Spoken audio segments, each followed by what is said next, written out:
Hey there YouTube, Glocky here, and this is my new old Glock 19. It's a generation 2 Glock 19, and this one happened to be manufactured back in early 1996. So it's an older gun with the older style of the Glock box, as you can see here. And I actually really like this gun. My Gen 3s, of course, are my favorites, but this is not bad. It's a nice gun. I plan to beat this gun up at the range. The previous owner took pretty good care of it, and I was fortunate enough to be able to get my hands on it. And what I wanted to do with this, since I got it and it's so old, what I want to do with it is perform what I'd like to call a refresh on this Glock 19. And what that basically is going to entail is me changing out basically the springs and maybe a couple of other parts in the firearm as well. So sit back, guys. We're going to go ahead and get started, and we're going to perform a refresh on this gun. Okay guys, we're back, and everything you see in front of you now is just about everything we're going to need to perform this refresh. Starting from left to right, we have our spring-loaded bearing. Up to the top and right, our depressor plunger spring. To the right of that, we have our spacer sleeve. To the right of that, we have our trigger spring in the stock weight. Here's our firing pin safety spring. Now we have our firing pin spring. And finally, we have our spring cups. Just below the gun, we have a brand new recoil spring.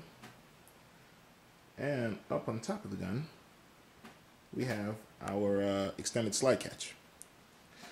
Now, I'm only using the extended because I just happen not to have any of the standard ones in stock right now. So we're going to put this one on in the meantime. And, you know, it might stay there. But I do like, you know, the regular flush slide catch. It's designed with the purpose in mind, so I just like to use that one.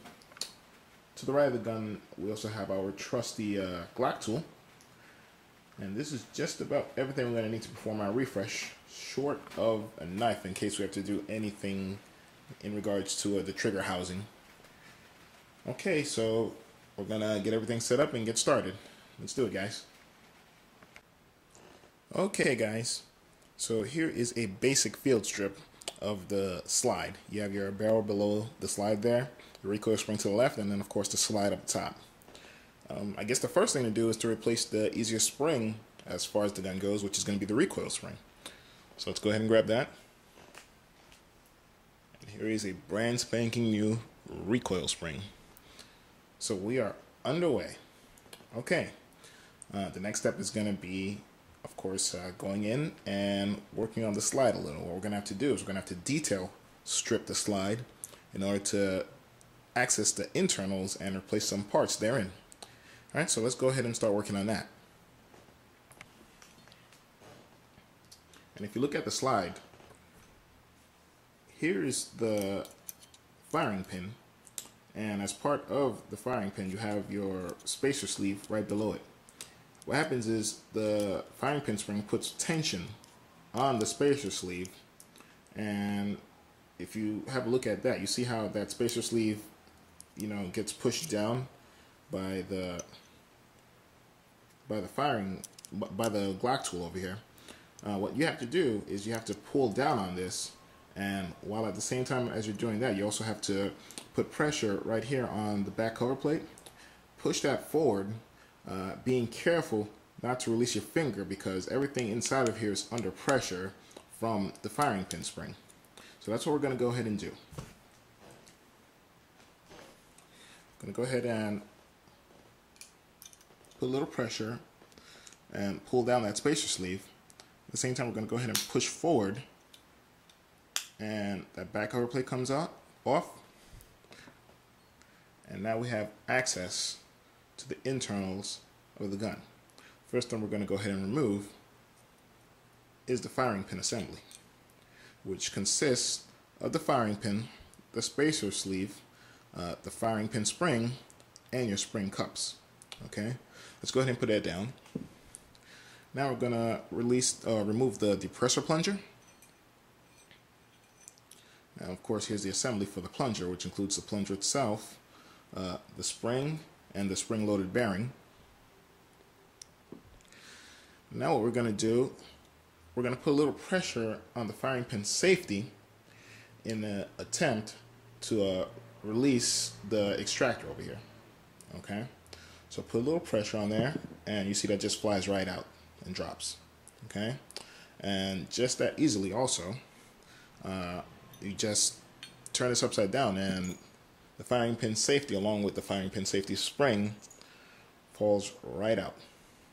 All right, so now we have a fully detailed stripped slide. Okay, so now we've done that, we can begin working on changing out some of the springs. Okay,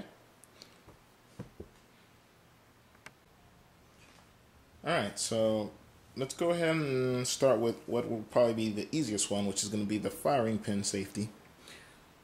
So here it is, firing pin safety. And just bear in mind that you're dealing with very delicate parts, so you have to be very careful. And always, if you can have a clean area in case anything drops so that you're able to find it, that'd probably be the best thing to do. All right, so here's the firing pin safety. This spring just pulls right out, and there it is. So let's put that off to the side. Pick up our new spring. Okay, here's the new one, and that just goes right in there. Apply a little pressure.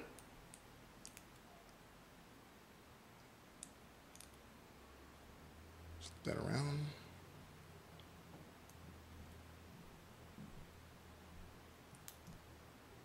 And that is in there now. Just gotta play with it a little bit until you hear a couple of snaps, which will indicate that it's in there and is not in danger of falling out. So that is now in there pretty good. All right, let's go ahead and put that down.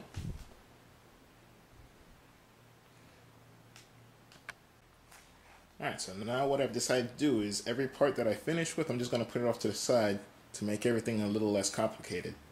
But now we're going to move on to our plunger. Okay, so here's the plunger. Now this is pretty simple to take apart.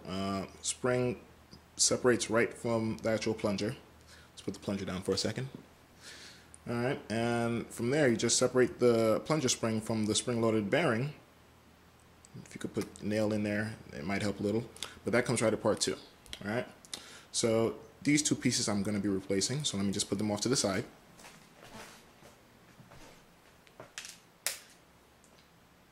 All right, pick up the new pieces,